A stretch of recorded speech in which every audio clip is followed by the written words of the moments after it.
दोस्तों नमस्कार। आज हम लोग जानेंगे राष्ट्रपति पर महाभियोग के बारे में, इम्पीचमेंट ऑफ द प्रेसिडेंट। दोस्तों, राष्ट्रपति देश का प्रथम नागरिक होता है, संघ की कार्यपालिका शक्ति का प्रधान होता है। दोस्तों, जिस प्रकार हमारे संविधान में राष्ट्रपति के निर्वाचन की विधि दी गई है, उसी प्रकार राष्ट्रपति को हटाने की प्रक्रिया भी दी गई है। आइए हम देखते हैं। राष्ट्रपति को हटाने की प्रक्रिया को कहते हैं महाभियोग, राष्ट्रपति पर महाभियोग, इम्पीचमेंट ऑफ द प्रेसिडेंट। अनुच्छेद 61 के अनुसार राष्ट्रपति जब संविधान का अतिक्रमण करता है तो उस पर महाभियोग चलाया जा सकता है। अनुच्छेद 61 में राष्ट्रपति पर महाभियोग की प्रक्रिया का उल्लेख किया गया है, याद रखिएगा, अनुच्छेद 61। दोस्तों, यह अर्ध न्यायिक प्रक्रिया है। यह भी सवाल पूछता है कि महाभियोग की प्रक्रिया कैसी प्रक्रिया है, तो यह अर्ध न्यायिक प्रक्रिया है। दोस्तों, महाभियोग का प्रस्ताव संसद के किसी भी सदन में प्रस्तुत किया जा सकता है, लेकिन उस प्रस्ताव पर 1/4 सदस्यों का हस्ताक्षर होना अनिवार्य है और इस प्रस्ताव की सूचना 14 दिन पूर्व राष्ट्रपति को मिल जाना चाहिए। मान लीजिए कि जिस सदन में प्रस्ताव लाया गया तो प्रस्ताव पर 1/4 सदस्यों का हस्ताक्षर होना चाहिए। तो हस्ताक्षर के बाद अगर उस सदन में वह प्रस्ताव 2/3 मतों से पारित हो जाता है तो दूसरे सदन में उसको भेजा जाता है। उस सदन में अगर 2/3 मतों से पारित हो जाता है तो दूसरे सदन में भेजा जाता है। इस आशय की जांच करता है कि क्या यह अतिक्रमण किया गया है, ठीक है कि नहीं। दूसरा सदन इसकी जांच करता है।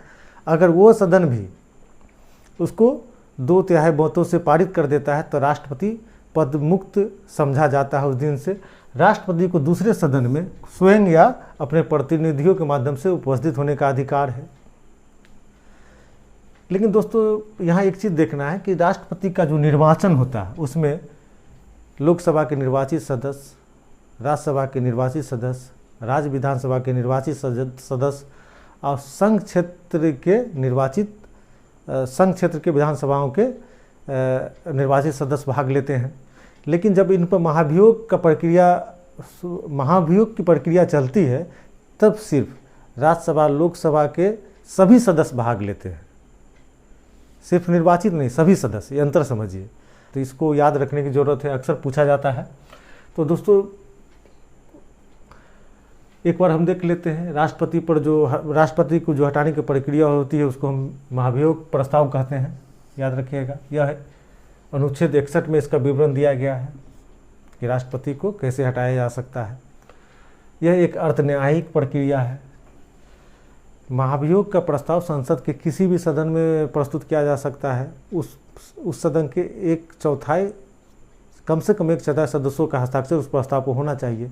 इसकी पूर्व सूचना 14 दिन पूर्व सूचना राष्ट्रपति को मिल जानी चाहिए, याद रखिएगा, 14 दिन पूर्व सूचना राष्ट्रपति को मिल जानी चाहिए। जिस सदन में प्रस्ताव पेश किया गया उस सदन के 2/3 मतों से अगर पारित हो जाता है तो दूसरा सदन इसकी जांच करता है। दूसरा सदन क्या करेगा? इसकी जांच करेगा।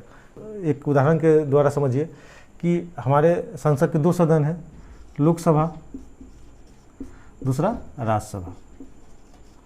मान लीजिए कि राज्यसभा में महाभियोग का प्रस्ताव आता है, यहाँ यह राज्यसभा में महाभियोग का प्रस्ताव आता है, तो इसका 1/4 कम से कम 1/14 सदस्यों के हस्ताक्षर उस प्रस्ताव पर होना चाहिए। उसके बाद इसकी सूचना 14 दिन पूर्व सूचना राष्ट्रपति को मिल जानी चाहिए। जब राज्यसभा में प्रस्ताव पेश किया गया तो 2/3 मतों से पास हो जाना चाहिए। अगर गिर गया तो फिर लोकसभा में नहीं जाएगा। अगर 2/3 मतों से पास हो गया तो लोकसभा में प्रस्तुत होगा। लोकसभा इसकी जांच करेगा। यह भी अगर 2/3 से पारित कर देता है तो राष्ट्रपति पद विमुक्त समझा जाएगा। लोकसभा में जब प्रस्ताव आएगा, मतलब एक सदन के बाद दूसरे सदन में जब प्रस्ताव आएगा तो राष्ट्रपति को स्वयं या अपने प्रतिनिधियों के माध्यम से उपस्थित होने का अधिकार है। तो समझ गए होंगे, प्रस्ताव किसी भी सदन में लाया जा सकता है, लोकसभा या राज्यसभा, किसी भी सदन में लाया जा सकता है।